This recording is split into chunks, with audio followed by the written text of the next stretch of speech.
Halo teman-teman di rumah, semuanya yang menyaksikan dari layar kaca, selamat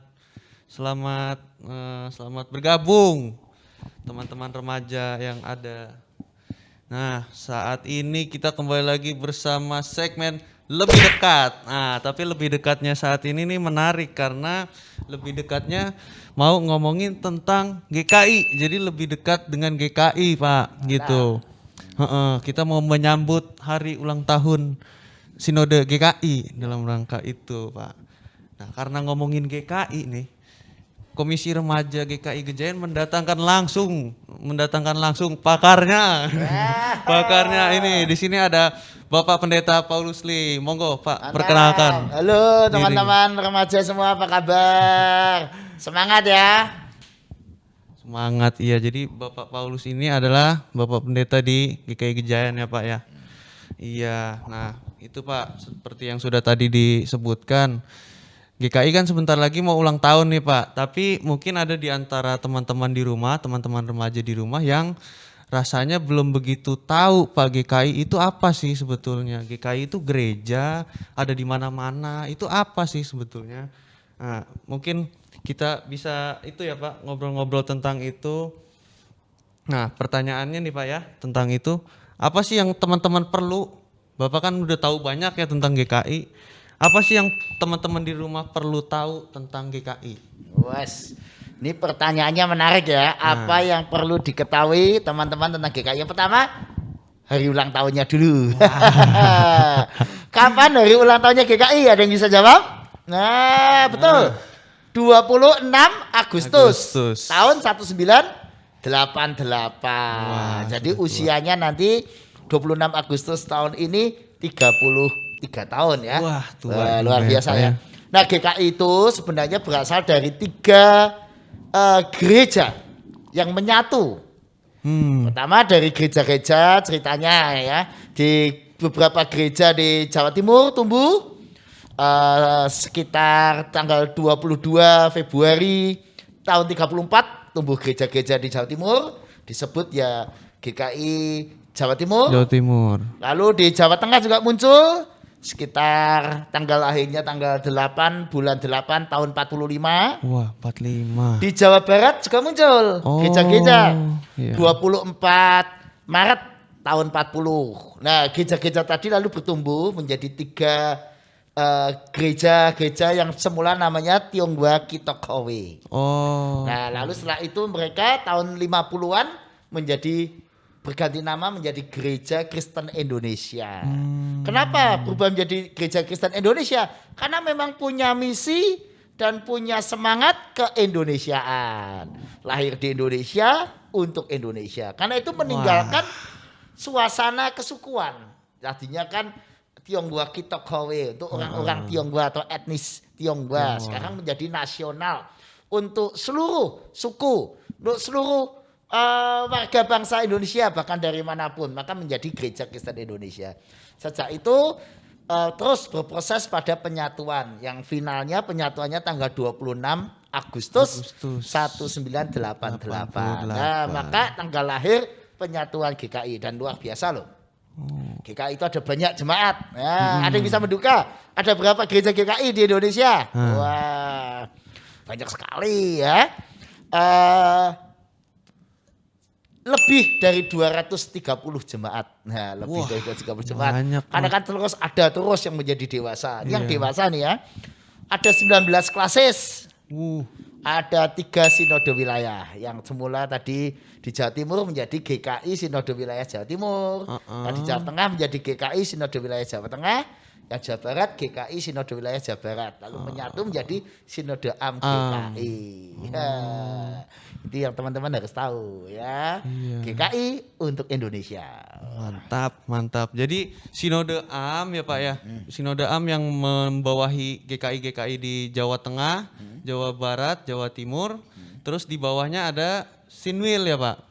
Yang memisahkan Jawa Barat, Jawa Tengah, Jawa Timur. Ya. Terus di bawahnya lagi ada yang namanya klasis. Ya. Oke, begitu jelas ya teman-teman di rumah kalau Kalau istilah-istilah kita itu. ini ada di Klasis Jogja. Nah, iya betul. Ada 7 jemaat di Klasis Jogja. Ada 7 jemaat di klasis Jogja. Apalagi nih Pak yang menarik Pak dari dari GKI? Ya, yang menarik itu kesadarannya gereja GKI. Ya, kesadarannya ini penting untuk menjadi gereja yang menjadi berkat buat Indonesia. Karena itu meninggalkan semangat kesukuan tadi.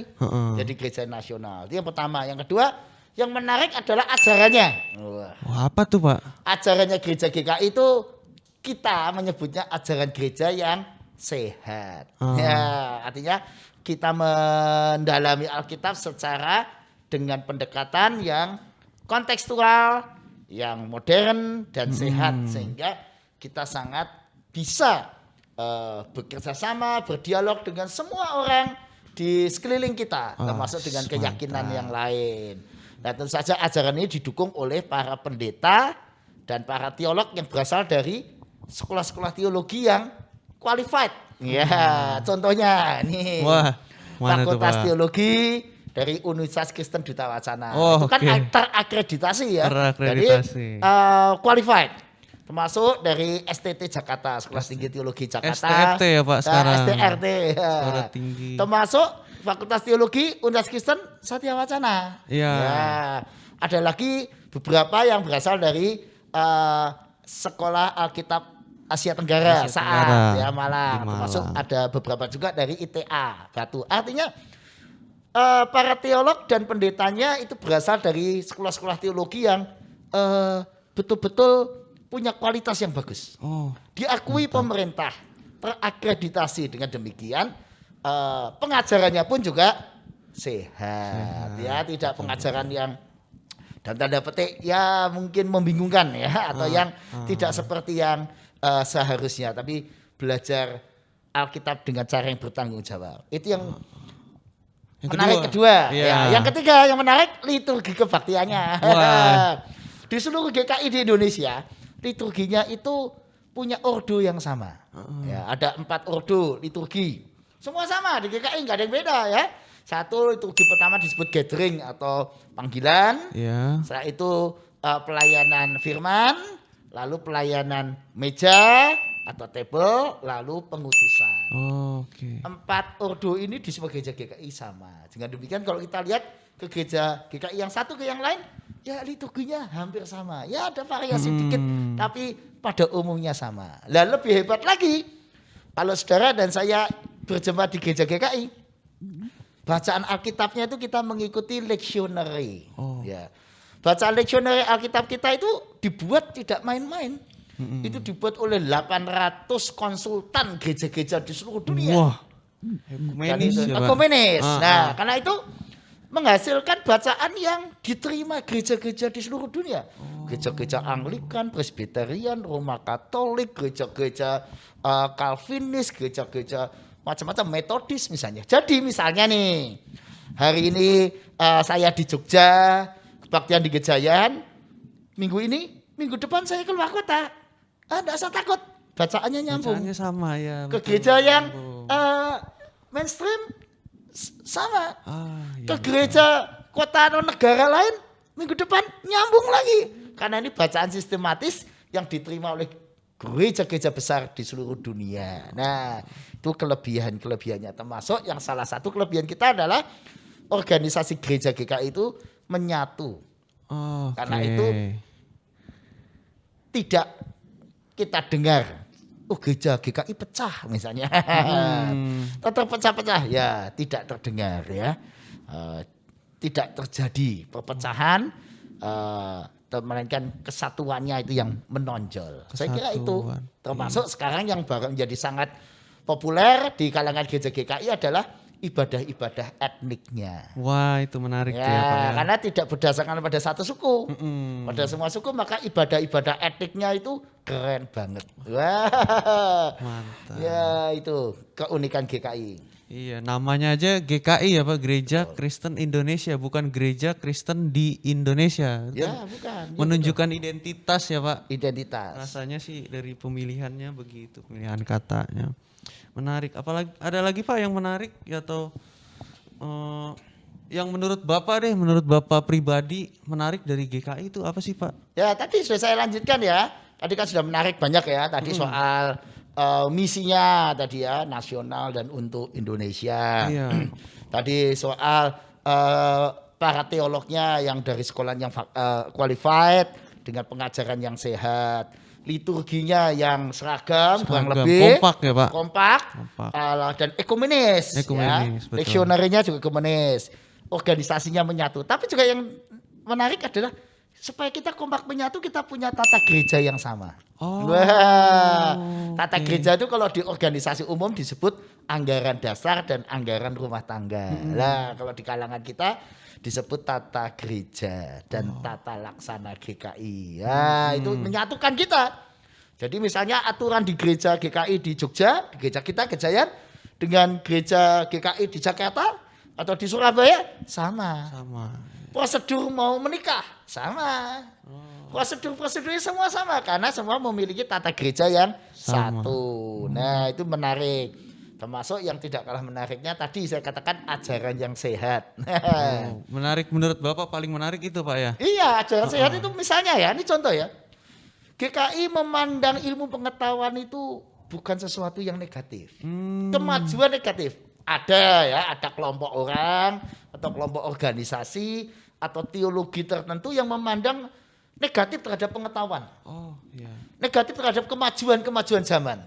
Dalam tanda petik curiga. Wah, Curiga, jangan-jangan skeptik. ini antikris, jangan-jangan ini membahayakan, ini lawannya gereja. Jadi anti pengetahuan. Ada yang kelompok seperti itu ya. GKI tidak. GKI justru sangat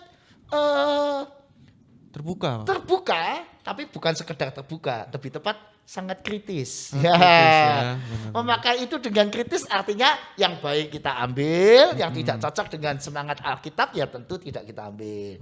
Tapi intinya kita itu siap bekerja sama dengan ilmu pengetahuan untuk membuat kemanusiaan dan dunia yang lebih baik. Nah, ajarannya sehat kan? Ya, jadi di GKI boleh bekerja itu sesuatu yang positif. Iya. Ada mungkin kelompok atau pandangan tertentu yang berpikir negatif tentang dunia kerja. Nah, kalau GKI enggak. Contoh yang lain, GKI selalu memandang kemiskinan itu sebagai tugas kita untuk mengentaskan mereka yang miskin. Sementara ada juga pandangan yang memandang kemiskinan itu sebagai kutukan. Kamu miskin ya terkutuk nih. Mungkin karena dosamu ya. Iya. Atau kamu sakit, cacat misalnya. Itu mungkin karena dosamu. GKI tidak. GKI memandang orang sakit, orang yang miskin itu sebagai realita kehidupan. Yang justru kita tuh harus care. Justru kita harus ada bersama-sama dengan mereka.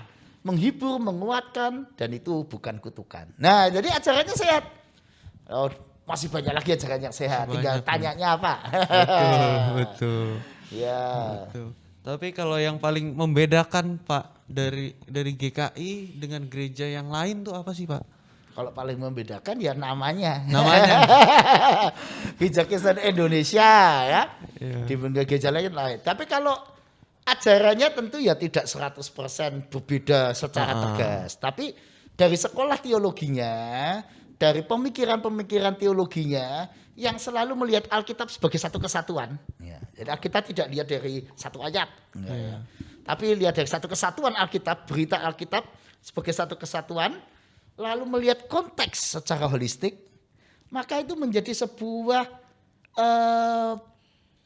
pemahaman Alkitab, bahasa sederhananya begitu ya, atau hermeneutik ya, menafsirkan Alkitab dengan cara yang kontekstual. Oh, oke. Dengan cara yang kontekstual, melihat kehidupan secara holistik, maka memunculkan ajaran-ajaran yang sehat, yang tidak anti kemajuan, yang tidak anti kemiskinan, yang tidak anti kaum perempuan misalnya, atau karena itu GKI sangat menerima kesetaraan gender. Oh, iya betul. GKI sangat menerima pesan karena itu, karena selalu memandang kehidupan itu sebagai sebuah realita yang harus diterima, tapi sekaligus juga diterangi dan digarami bersama-sama. Oh, iya. Jadi kita peduli dengan mereka yang sedang susah, yang sedang mengalami kesukaran, termasuk kita juga tidak anti kekayaan. Kita juga betul. mengizinkan orang-orang untuk bekerja keras, untuk mencapai cita-citanya, tapi tujuannya untuk melayani sesama. Melayani sesama. Oke, Pak. Udah banyak ya kita bicara soal GKI, tapi kita mau beralih nih, Pak.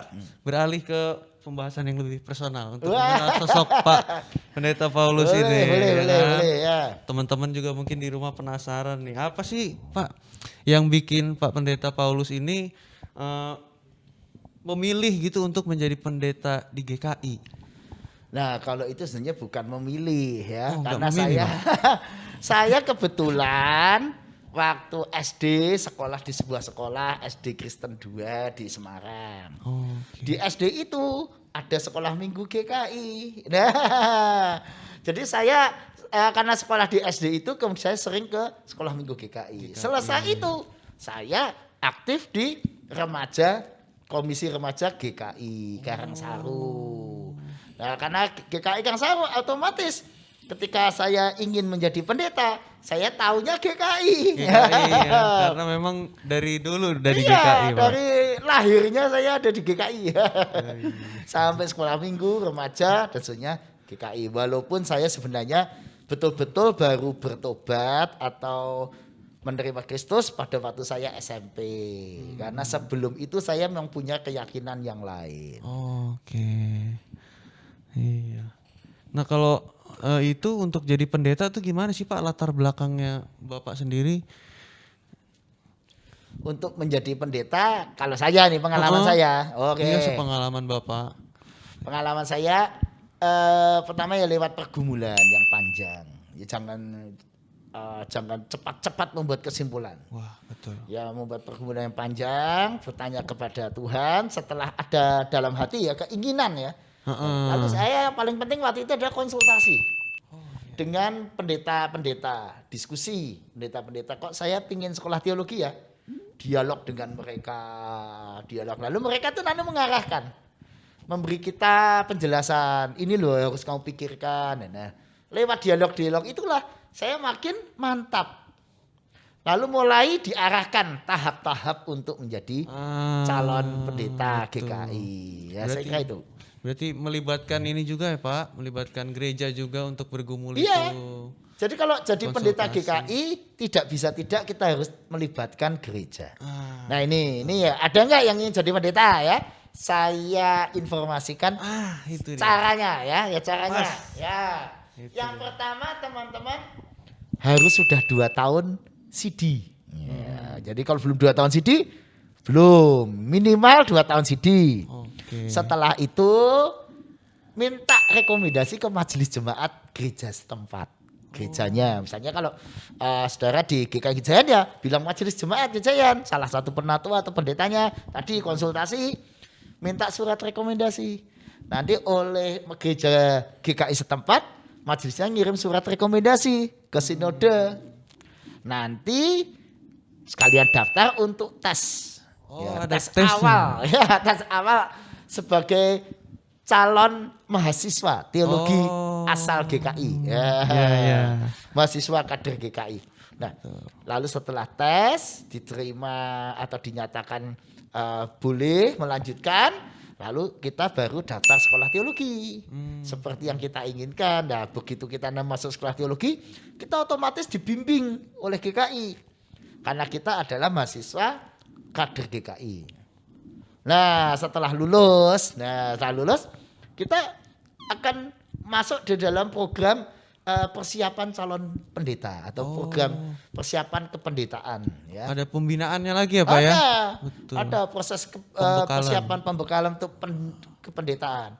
Setelah itu selesai pembinaan itu masuk tahap-tahap menjadi calon pendeta di jemaat. Nah, sebetulnya yang disebut tahap-tahap ini sebenarnya untuk menjadi pendeta GKI, ya pendeta GKI ya.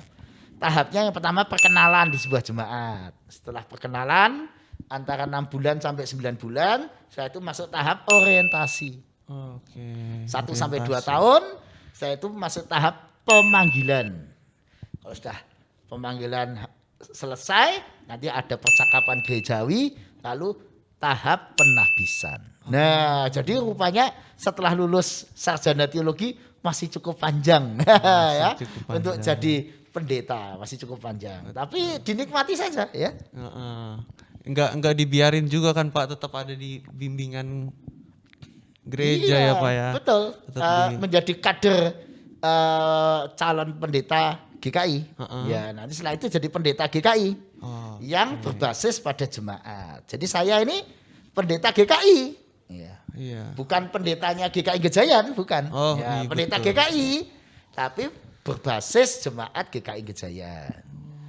Jadi semua kita ini pendeta miliknya sinode, ya atau GKI. Ya. Oke Pak, sudah cukup jelas ya teman-teman. Kayaknya mungkin ada juga teman-teman di rumah yang penasaran gitu gimana caranya jadi mahasiswa teologi atau calon pendeta di GKI. Ya udah terjawab tadi langsung sama Pak Pendeta Paulus. Nah, ada ini nih Pak, sekarang ada pertanyaan-pertanyaan dari teman-teman remaja. Pertanyaan-pertanyaan yang diajukan dari teman-teman remaja di Instagram, Pak. Wih, Saya akan bacakan, menarik, ya. saya akan bacakan beberapa ya, Pak ya. Ini pertanyaan yang pertama. Kenapa GKI bersinonim dengan rapat alias rapat terus itu? Kenapa tuh, Pak? Ini. Nah, ini sebenarnya itu salah satu budaya yang baik ya, tapi ya tentu saja yang baik itu kalau berlebihan nggak baik ya. Ya itu seperti makan sehat itu kan baik kan, makan 3 kali sehari itu kan baik. Tapi kalau berlebihan makan jadi nggak sehat. Rapat itu kan baik, berkoordinasi. Karena GKI punya budaya musyawarah itu. Tidak kepemimpinan tunggal. Jadi kayak saya ini pendeta, saya bukan orang yang bisa membuat keputusan. Jadi Gejayan ini misalnya, saya bersama pendeta yang lain bergabung dengan semua penatua masuk dalam satu organisasi atau kemajelisan. Nah, ini kemajelisan itu sebuah organisasi ya atau sebuah kesatuan majelis jemaat GKI Gejayan. Itu berarti kalau dijumlah orangnya bisa banyak tuh. Bisa majelis jemaat GKI Gejayan ya 35-an lah kira-kira ya. Banyak juga, Pak. Nah, jadi membuat keputusannya bersama-sama, musyawarah yang disebut persidangan majelis jemaat, PMJ ya. Jadi saya nggak bisa buat keputusan sendiri. Nah, ada plus minusnya. Kalau misalnya seorang pemimpin seperti saya dan penatua kan pemimpin semua itu. Kalau hanya ada satu pemimpin tunggal yang bisa membuat keputusan, pertama keputusannya pasti cepat. Ya kan? Karena satu orang mimpin. Tapi kelemahannya apa? Bisa otoriter. Itu dia. Atau bisa salah. Ya, karena satu orang kan mudah salah. Betul. Pikiran satu orang. Tapi dengan musyawarah menjadi tidak otoriter, demokratis, sesuai semangat zaman, ya. Demokratis, dipikir sama-sama. Nah, tapi untuk musyawarah itu butuh mencocokkan pendapat. Nah, maka suka rapat. Itu dia. Suka rapat. Nah, itu jadi mohon maaf ya. Rapat itu ya baik maksudnya ya, asal jangan berlebihan. Iya, betul. Jadi tujuannya baik tuh sebetulnya rapat-rapat untuk koordinasi, untuk segala macam persiapan. Betul. Nah, Pak, ada pertanyaan lagi nih, Pak, dari Instagram. Pertanyaannya begini, Pak. Di GKI lebih tinggi jabatan pendeta atau penatua? Nah, ini tadi sudah saya jawab sebenarnya. Jadi paling tinggi di jemaat di GKI ini, di jemaat GKI paling tinggi adalah majelis jemaat. Majelis jemaat. Majelis jemaat ini terdiri dari semua pendeta, semua penatua, semuanya setara. Nah, supaya jalan bagus, nanti ada kelompok kecil orang menjadi badan pekerja majelis jemaat di PMJ. Lah itu ada ketua, wakil ketua. Lah itu mereka yang menjadi ketua untuk satu periode tertentu. Dan untuk Gejayan ketuanya biasanya bukan pendeta. Nah, ini ketuanya bukan pendeta. Bahkan kita punya sistem yang bagus di mana wakil ketua pada periode berikutnya akan menjadi ketua. Jadi ketuanya bergantian. Jadi dengan kata lain jelas bahwa pendeta dan penatua secara hierarki setara. Yang memimpin ketua-ketua MJ bergantian. Oke, berarti dari ketua MJ-nya itu sendiri adalah jemaat di gereja Ya, lokalnya ya Pak jemaat ya. lokalnya, Betul. penatua-penatua ya. Oke, itu terjawab ya. Berarti tidak ada yang lebih tinggi, semua setara. Ya. Berdasarkan Maka ada sistem. satu istilah yang tidak ada di GKI. Wah, apa tuh Pak? Ya, di gereja tertentu, misalnya gereja Pentakosta, gereja-gereja karismatik ada istilah gembala sidang. Ya. Gembala sidang. GKI nggak ada, adanya gembala jemaat ada, pendeta jemaat ada, tapi gembala sidang nggak ada, karena tidak ada pemimpin satu tunggal nggak ada. Nah, Itu.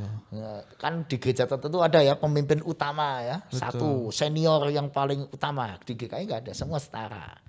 Tidak ada senioritas, semuanya setara. Jadi nggak ada pendeta senior, pendeta junior, tidak ada, setara. Oh, betul.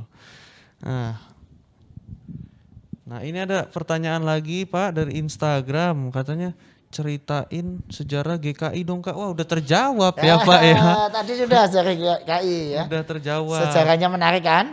Dari Sejarah yang tumbuhnya menarik. gereja-gereja Tionghoa yang lokal di Jawa Barat, Jawa Tengah, Jawa Timur, lalu menjadi gereja-gereja berganti nama Gereja Kristen Indonesia. Jawa Timur ada, Jawa Tengah ada, Jawa Barat ada. Setelah itu menyatu menjadi GKI. Ya menarik ya. Yang di Jawa Timur dan Jawa Tengah asalnya dari mana? Ya ini berkat pelayanan sending ya, pelayanan sending dari gereja-gereja Gereformed dari Belanda. Muncul dari pelayanan pekabaran Injil dari sana lalu tumbuh. Termasuk juga dari dorongan lokal sendiri pasti ya. Dari antar umat yang ada di lokasi tempat. Itu semangatnya semacam itu. Mantap ya. Berarti dari gereja yang khusus gitu etnik tertentu dia membuka diri ya Pak untuk nasional gitu, untuk Itu kalau lihat tahunnya kan itu semangat kemerdekaan Wah, kan. iya betul. Itu kan 1950 berganti nama Gereja Kristen Indonesia. Betul. Berarti menerima semangat kemerdekaan Indonesia itu. Itu semangat kesatuan ya Pak. Kesatuan. Wah, itu menarik. Kita harus bangga juga jadi orang GKI karena semangat kesatuan kita. Nah, di Instagram sih sudah nggak ada lagi Pak pertanyaan.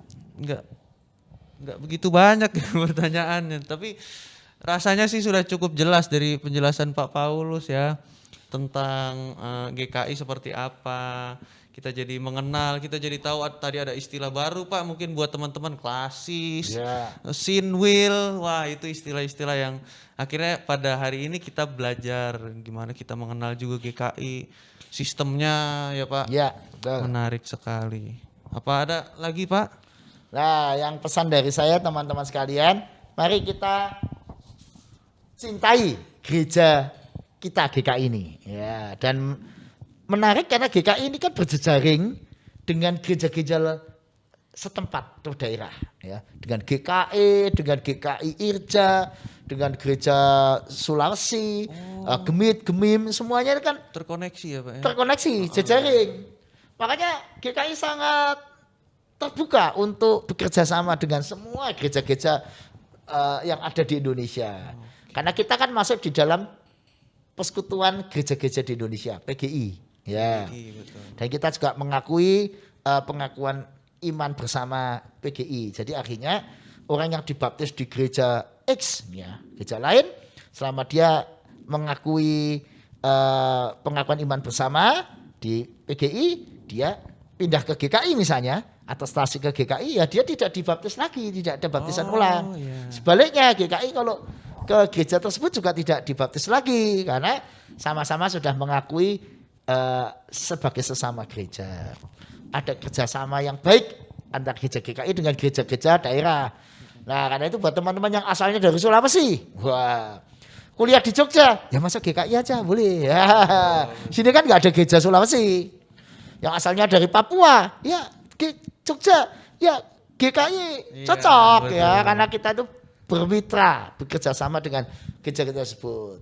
Sekali lagi ajaran gereja-gereja GKI dan gereja-gereja yang seasas itu dibangun atas ajaran-ajaran yang sehat. Ya, sehingga lalu membuat kita itu tumbuh menjadi orang yang bisa diajak berpikir secara holistik, kontekstual. Artinya melihat segala hal itu dari banyak hal. Contoh ini soal pandemi. Iya Pak, gimana? Ya lihatnya jangan pikirannya wah pandemi ini kutukan. Ya, jangan lihat pandemi ini bencana yang dari Tuhan. Wah, ada yang bilang gitu ya. Wah, pandemi ini sebagai tulah, ada yang bilang begitu, wah, dikaitkan dengan tulah dan sebagainya. Jangan ya. Mari kita lihat pandemi ini sebagai sebuah realita hidup. Justru ketika Tuhan izinkan sesuatu yang terjadi, ya, satu yang buruk terjadi seperti bencana alam, pandemi, kecelakaan, gempa bumi, banjir, longsor, justru kita itu diajak bersama-sama untuk bangkit, ya, saling tolong menolong, saling peduli, saling memperhatikan. Jadi kita menerima peristiwa alam itu sebagai ya bagian dari natur kehidupan. Nggak perlu kita marah dengan peristiwa alam yang memang terjadi. Tidak perlu kita menuduh Tuhan sebagai pembuat bencana. Nggak perlu. Karena memang bukan Tuhan yang membuat bencana. Tapi ketika Tuhan mengizinkan semuanya terjadi, ya kita bangun bersama-sama. Nah, berarti cara pandang GKI terhadap semuanya ini dengan kacamata iman yang holistik. Kenapa bisa begitu? Karena melihat Alkitab juga secara utuh, nggak sepotong-sepotong. Kalau lihat Alkitab secara sepotong bahaya. Contoh, lihat Alkitab sepotong cuma perang aja. Wah, saya senang perang, Pak. Wah, di Perjanjian Lama banyak perang. Saya suka perang. Apalagi perintah di perang itu kan mengerikan. Binasakanlah semuanya, tua muda, laki perempuan, binatangnya juga. Ya, tapi kita harus tahu itu tuh konteksnya kapan. konteksnya, Nah, dan apakah seluruh Alkitab memang bicara itu? Tidak, itu kontekstual pada situasi waktu, kondisi yang sangat tertentu waktu itu. Sekarang ya tidak, kita sudah diajak Yesus untuk memiliki cinta kasih dan memandang segala sesuatu dengan cara yang holistik, artinya menyeluruh. Ya, tidak hanya lihat dari satu sisi, dan Alkitab menerangi kehidupan kita. Ya, jadi enak sekali kok, saudara, saya ikut gereja GKI. Ya. Lagunya misalnya, lagunya, ya, lagu-lagunya, senang lagu-lagu GKI kan? Iya, GKI itu kan kayak di gereja itu kan lagunya asik-asik ya kan? Ada him, ya, lagu-lagu him yang mutu. Tulisan apa namanya, syairnya ya bagus. Aransemen musiknya keren-keren karena kita memberi kebebasan mengaransemen lagu-lagu him. Tapi juga kita tidak melarang lagu-lagu yang sedang populer, lagu-lagu yang sedang disukai, asal syairnya itu tidak bertentangan dengan ajaran gereja GKI. Kalau ada teks lagu, syairnya nggak bertentangan dengan ajaran GKI, dinyanyikan boleh ya. Jadi kan sangat modern menurut saya GKI. Modern, mantap ya. Wah, saya sih jadi makin mengenal, jadi semakin bangga Pak, karena melihat ada banyak menarik ya. Ternyata GKI itu nggak cuma gereja yang di sini ada, di sana ada, tapi ada sejarah panjang ya Pak. Ada nilai-nilai yang mau dibawa yang bagus gitu untuk dikembangkan buat. Dan juga ini untuk anak remaja dan pemuda ada kegiatan-kegiatan yang sangat banyak. Baik di gereja lokal, ya misalnya Gejayan itu punya banyak kegiatan pemuda, remaja. Maupun pada level yang lebih luas, klasis, tadi gereja-gereja yang lokal. Atau di level sinode wilayah, bahkan pada tingkat sinode GKI. Ada kegiatan yang nasional. Kegiatan bersama ya Pak? Ya bersama ya. Seru. Wah, seru banget ya. Seru. Jadi menjadi kebanggaan. Ya, menjadi remaja GKI. Ya, mantap. Ya, setelah kita tahu ini jadi seneng ya, sama-sama kita jadi mengenal, jadi makin cinta harapannya sama GKI ini. Apalagi sebentar lagi gereja kita ini, sinode kita mau ulang tahun nih. Tanggal berapa tadi Pak? 26 Agustus. Ya. Sudah 30-an tahun gereja kita usianya ini, sinodenya. Nah, sekian ya. Dalam perjumpaan kita lebih dekat dengan GKI yang kali ini bersama Pendeta Paulus Lee. Mantap.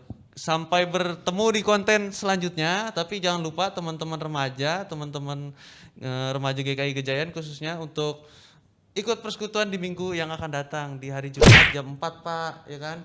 Jam 4 sore biasanya. Nah, itu akan ditayangkan di YouTube GKI Gejayan. Juga teman-teman mungkin yang baru pertama kali ikut ini nih Pak, ikut atau lihat konten-konten Komisi Remaja, mungkin bisa juga follow Instagram GKI Gejayan remajanya yang ada di bawah nih, nanti ditulis sama editor. Ya editor tolong ditulis, editor. Nah, tolong tulis di bawah biar bisa diakses sama teman-teman. Oke. Oke, sekian dari kami, dari Saya Pendeta Paulus Lee. saya Kevin Tresnamajan. Terima kasih. Dadah. Sampai jumpa Sampai teman-teman jumpa. remaja. Semangat.